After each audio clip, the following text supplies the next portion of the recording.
Pengadilan Negeri Jakarta Pusat kembali menggelar sidang gugatan perbuatan melawan hukum terkait dokumen ijazah Presiden ke-7 RI Joko Widodo. Agenda hari ini merupakan mediasi antara penggugat Bonatua Silalahi dan Muriono Aladin dengan para tergugat.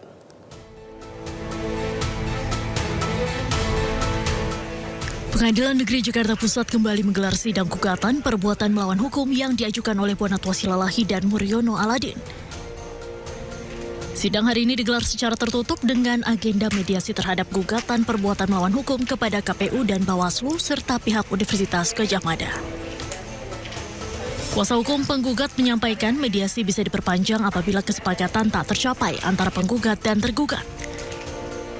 Apabila ada tergugat yang damai dalam kesepakatan mediasi, maka akan dikeluarkan dari gugatan. Sementara itu tergugat yang gagal damai, maka akan dilanjutkan ke tahap pembuktian. Adapun dalam gugatan ini, Bonatua menggugat Ketua KPU RI, Ketua KPU Provinsi DKI Jakarta, Ketua KPU Kota Surakarta, Ketua Bawaslu RI, Ketua Bawaslu DKI Jakarta, Ketua Bawaslu Kota Surakarta, serta pihak Universitas Gadjah Mada. Berikutnya klaster kedua yaitu lembaga yang menerima dokumen itu. Sudah tahu salah, misalnya sudah tahu melanggar peraturan perundang-undangan, tapi kok diterima sehingga berakibat munculnya sahnya Jokowi. Keputusan KPU tentang pasangan calon. Iya. Nah, yang berujung pada akhirnya jadilah presiden kita. Kita tidak mau menyesali itu, tapi kita akan banyak belajar betapa fatalnya kesalahan administrasi kepada negara.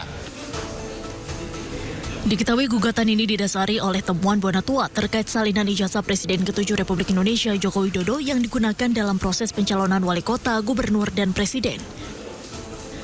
Bonatua merasa janggal dokumen salinan legalisir ijazah Jokowi itu tidak mencantumkan tanggal yang dinilai melanggar sejumlah ketentuan undang-undang dan dianggap sebagai perbuatan melawan hukum. Dari Jakarta, Anissa Rizkia Dederudi, iNews melaporkan. Ya, tak kunjung diperbaiki usai diterjang banjir bandang warga Aceh saweran. Jadi saweran hingga 1 miliar rupiah untuk membangun jembatan Enang-Enang di Kabupaten Bener Meriah Aceh. Peresmian jembatan berlangsung penuh haru dihadiri ribuan warga.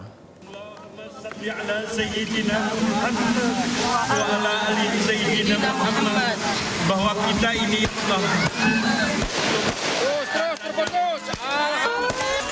Suasana haru menyelimuti warga saat peresmian jembatan Enang-Enang di Kabupaten Bener Meriah, Aceh. Ribuan warga tumpah ruah bersuka cita lantaran jembatan akhirnya bisa dilalui setelah hampir 1 tahun tertutup longsor. Sebelumnya, lantaran tak kunjung diperbaiki pemerintah, warga akhirnya patungan hingga terkumpul 1 miliar rupiah untuk memperbaiki jembatan ini. Kami tahu kalau yang kami buat ini memang tidak layak, jauh tidak layak, Pak. Karena apalagi kami bukan punya alat, bukan punya arsitek. Ini hanya sebuah sumbangsih daripada masyarakat asal bisa lewat. Rencana perbaikan ini sempat ada, namun Badan Pelaksana Jalan Nasional BPJN memutuskan tak melanjutkan proses perbaikan dengan alasan kondisi jalan belum aman dilintasi. Kondisi sekali hujan, nanti ini akan dibawa semua. Jadi sampaikan kepada donatur yang mungkin sudah kasih uang, jadi itu sudah di-stop oleh saya dari BPJN, di-stop untuk kita akan pikirkan membangun yang ke depan.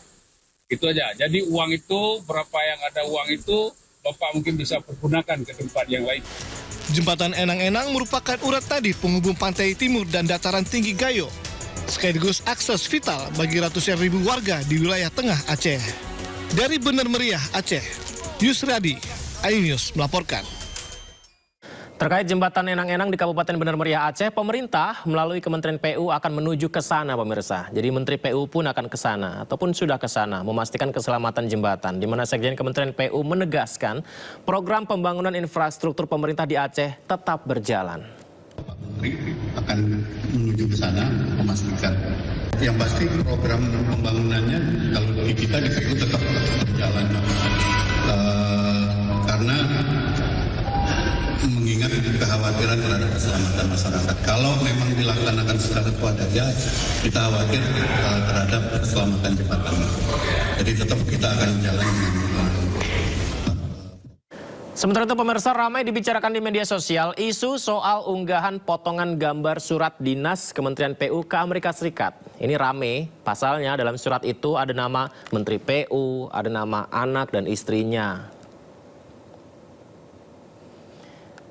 Nah, istri anak Menteri KS tapi tidak pakai APBN. Penegasannya demikian ya. Sekretaris Jenderal Kementerian PU Apri Artoto mengklarifikasi isu yang ramai beredar di media sosial soal unggahan potongan gambar surat dinas Kementerian PU ke Amerika Serikat. Meski dikritik netizen, namun Apri menegaskan keterlibatan istri dan anak Dodi itu tidak memakai anggaran pendapatan dan belanja negara APBN sedikit pun. Pencantuman nama istri dan anak Dodi dalam surat itu adalah untuk pengurusan visa ke Kementerian Luar Negeri saja. Dapat saya jelaskan, memang itu surat dari saya, Sekjen Kementerian PU, dan itu surat adalah untuk kelengkapan administrasi dalam pengurusan visa. Jadi memang kegiatan yang akan dilakukan itu masih sifatnya masih tentatif ya. Tentatif, kemudian list yang ada di dalam surat itu merupakan kita memasukkan kemungkinan pendamping dari Menteri Perdagangan. Nah, terkait di dalam list itu ada anggota keluarga. Itu memang di dalam di dalam komunikasi kami dengan Kementerian Luar Negeri dalam rangka pengurusan visa itu sebaiknya memang dijadikan di dalam satu tempat. Tapi yang perlu saya tegaskan di sini, untuk pembiayaan terhadap keluarga itu tidak akan menggunakan dana APBN.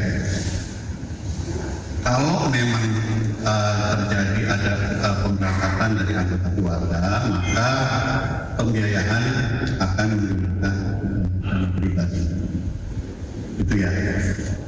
Bisa dikatakan lagi, tidak ada penggunaan dana APBN untuk pembiayaan keluarga atau kepentingan pribadi. Mencari sumbernya dari mana? Apakah dari internal atau dari eksternal, ini kami masih mencari.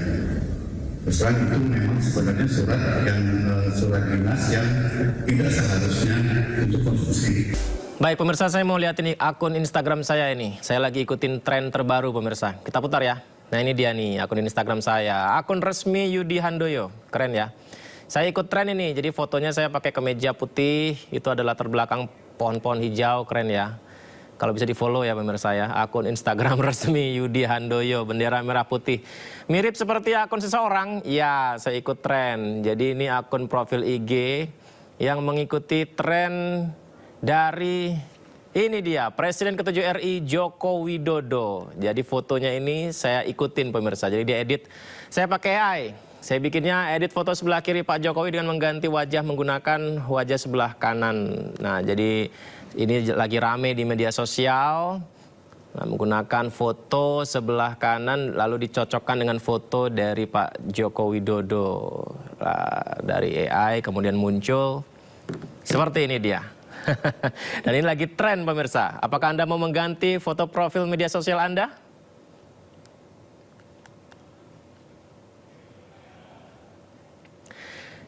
Ya, saat ini tengah viral di media sosial, netizen ramai mengganti foto profil media sosial yang mirip foto Presiden ke-7 RI Joko Widodo. Di mana foto Presiden ke-7 RI Joko Widodo ini dengan kemeja putih dan latar belakang pepohonan hijau tengah viral di media sosial. Foto ini digunakan Jokowi menjadi profil di Instagram. Entah siapa yang mulai ya, netizen ramai-ramai meniru gaya berfoto untuk dijadikan foto profil akun media sosial. Sama seperti Pak Jokowi, sejumlah netizen mengganti foto mereka tak terkecuali Cristiano Ronaldo. Tapi ini ada netizen yang bikin sih, bukan Ronaldo, nggak mungkin Ronaldo ya. Jadi Ronaldo katanya ikut juga gaya tren foto mirip Pak Jokowi. Sambil bilang, usai tanding di Piala Dunia, saya akan kembali ke Indonesia menjadi pelatih biasa. Sontak aksi ini pun menuai banyak reaksi dari publik pemirsa.